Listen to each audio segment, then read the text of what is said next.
Coucou tout le monde, on se retrouve pour une deuxième vidéo de la journée. Et là, nous allons parler des nouvelles cartes du Gildan Reverie Lenormand en version étendue. J'ai vu qu'il y a plusieurs personnes qui sont un peu perdues avec les deux cartes dame et deux cartes de monsieur. Donc voilà, c'est très simple. Moi, je les ai retirés du jeu parce que ils m'agaçaient. Ils ressortaient n'importe où, que ce soit dans une question professionnelle, finance, santé. C'était un petit peu embêtant. Alors, je les ai carrément retirés. Mais vous pouvez les utiliser pour, si c'est pour un couple homosexuel, ou si pour un amant ou une maîtresse.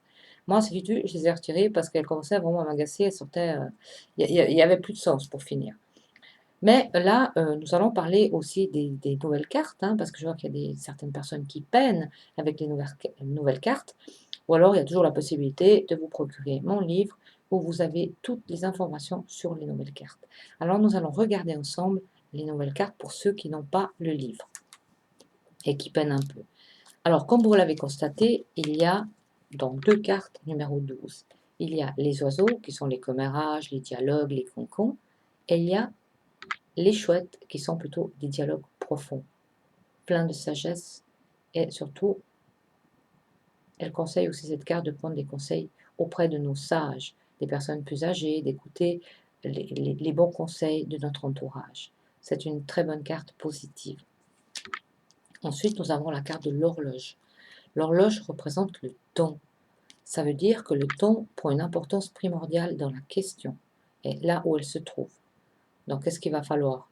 Prendre du temps, ou alors ça peut être aussi un temps rapide. Tout dépend des cartes qu'il y a à côté. Justement, dans le livre, il y a toutes les associations et vous pouvez découvrir quelle carte donc, parlera plus rapide, je vais y arriver, pardon, du temps plus rapide ou du temps plus long. Au niveau de la santé et du corps, elle représente la mobilité, les mouvements du corps, tout simplement. Ensuite, nous avons la carte du pont. La carte du pont, elle représente la passerelle, l'opportunité. Et puis, c'est aussi une main tendue. Donc, si vous êtes en difficulté et vous rencontrez cette carte, ça veut dire que vous allez avoir une ouverture ou une main tendue. Donc, une opportunité qui s'offre à vous selon votre situation. Au niveau de la santé du corps, elle représente les épaules, les côtes, la cage thoracique, tout simplement. Les dés.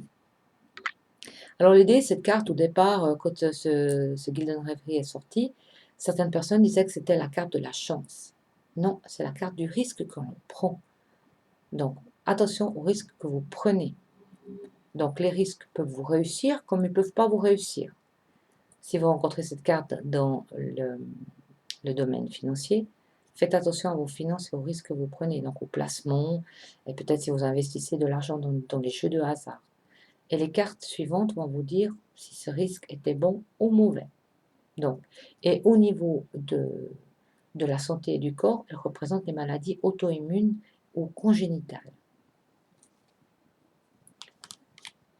Voici une carte qu'on n'aime pas trop rencontrer dans nos tirages, la carte du masque. Le masque représente tout ce qui est faux, la fraude, le piratage, tout ce qu'on nous fait dans le dos, tout ce qu'on ne voit pas finalement. Donc, quand vous rencontrez cette carte, il faut être très prudent et regardez bien autour de vous ce qui se passe. Et puis, au niveau du corps et de la santé, elle représente la bipolarité et les troubles du comportement. Nous avons la carte du puits. Le puits, donc, nous parle de l'épuisement. Donc, nous devons puiser dans notre énergie pour arriver à nos projets ou à notre but. Donc, on s'épuise, on se fatigue. Donc, quand vous rencontrez cette carte, c'est qu'il va y avoir de la fatigue, des obstacles difficiles pour surmonter certaines situations. Et au niveau de la santé, elle représente la fatigue chronique et la déshydratation. Elle peut aussi nous annoncer, donc, allez puiser l'énergie que vous avez pour affronter les difficultés. La carte numéro 42 qui est la boussole. Donc la boussole nous parle de se diriger. Donc comment se diriger, pardon, je commence à fatiguer un peu. Comment se diriger et puis de prendre des conseils autour de soi et de se faire conseiller. Et elle parle également de se servir de son intuition ou de son ressenti pour mieux diriger ses choix ou sa vie. Et au niveau Au niveau de la santé, elle nous parle de la maladie de Parkinson et de l'Alzheimer. Ici, nous avons le labyrinthe. Le labyrinthe représente les obstacles, les difficultés que nous allons rencontrer pour arriver à nos buts ou arriver à concrétiser nos projets. Donc, ce sont des murs qui se dressent devant nous et qui demandent vraiment beaucoup d'énergie aussi. Et donc, il y a quelques difficultés. Et au niveau du corps et de la santé, elle représente le canal auditif et l'équilibre. Et pour terminer, nous avons la carte 44 qui est la loupe.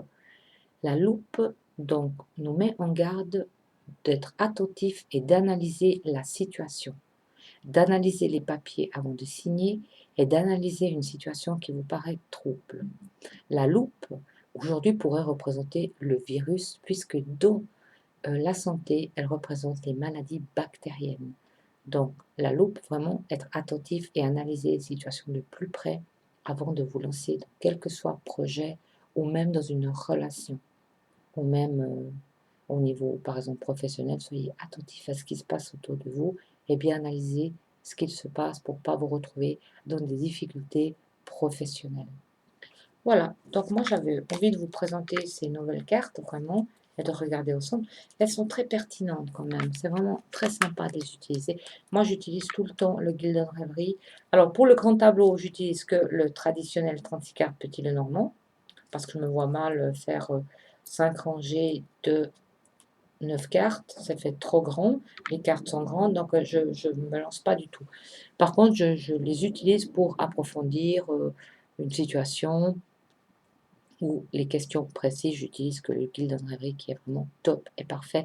Et vous verrez que le mien est encore plus pertinent avec mes nouvelles cartes que je ne dévoile pas encore aujourd'hui afin de me préserver et préserver mes idées. Donc moi je vous remercie d'avoir suivi cette vidéo et je vous souhaite une très belle fin d'après-midi. Au revoir, à tout bientôt, merci.